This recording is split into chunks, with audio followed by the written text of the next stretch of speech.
দিন টেম্পারেচার বাড়ছে, অসহ্য গরম পড়েছে, যেটা মানুষকে মনে রাখতে হবে এই সময় প্রচুর ঘাম হয়, ফলে শরীরের জলের ঘাটতি দেখা যায়।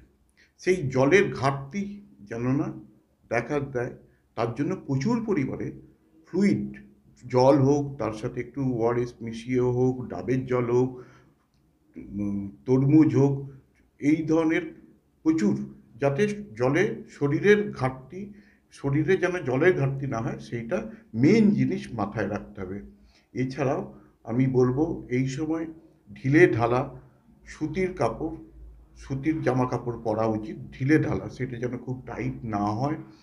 তৃতীয় কথা যেটা বলবো, এই সময়ে প্রত্যেক দিন তরমুজ, যে ফলে অনেক বেশি জল ধারণ করার ক্ষমতা থাকে, সেই জাতীয় ফল রেগুলারলি খেতে।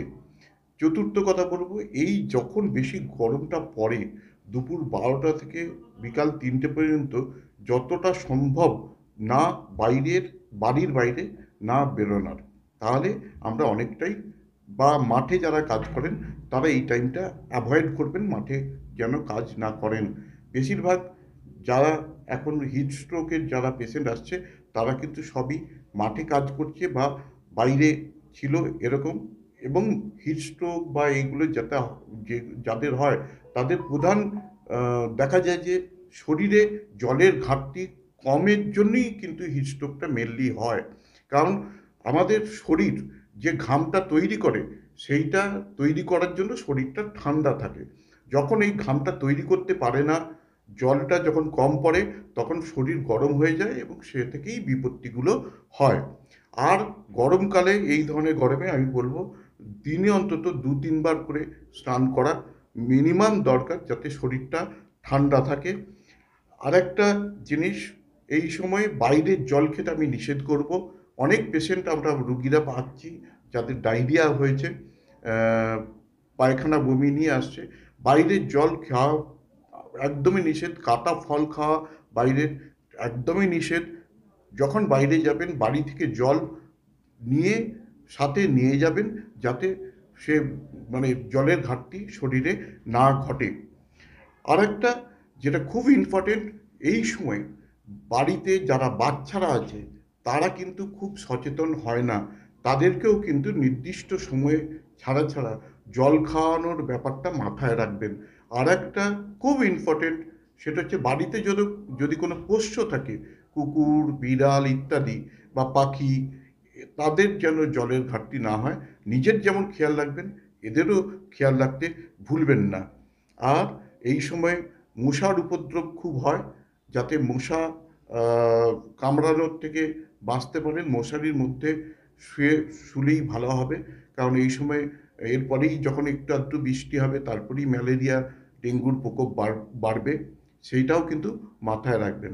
সর্বোপরি আমি বলবো, এই গরমে সুস্থ থাকতে গেলে ঢিলেঢালা জামা পরুন, প্রচুর পরিমাণে পানীয় গ্রহণ করুন, এবং মদ, মদ্যপান থেকে বিরত থাকুন। গরম জিনিস, কফি, চা যতটা পারবেন কম খাবেন। হাই ক্যালোরি ফুড যতটা পারবেন কম খাবেন।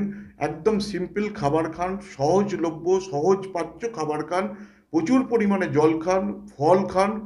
আর সবাইকে একটু বাড়ির যারা আছে, বাচ্চা, অন্যান্যদের প্রতি নজর রাখুন।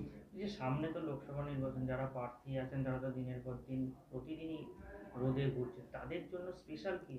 তাদেরকে বলবো ছাতা ব্যবহার করুন, আর সঙ্গে জলটা রাখুন।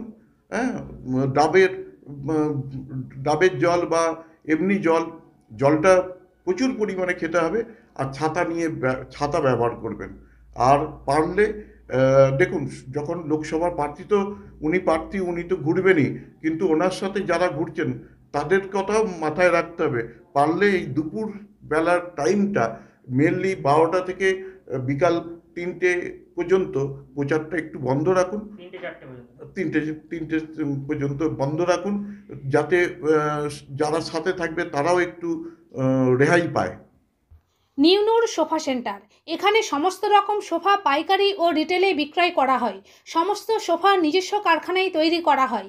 প্রোপাইটার হানিফ হোসেন খাঁ ও রুহুল হোসেন খাঁ, বড়ডোঙ্গল হাটতলা সিনেমা হলের সন্নিকটে, হুগলি। যোগাযোগ 7797170093 এবং 9382003105।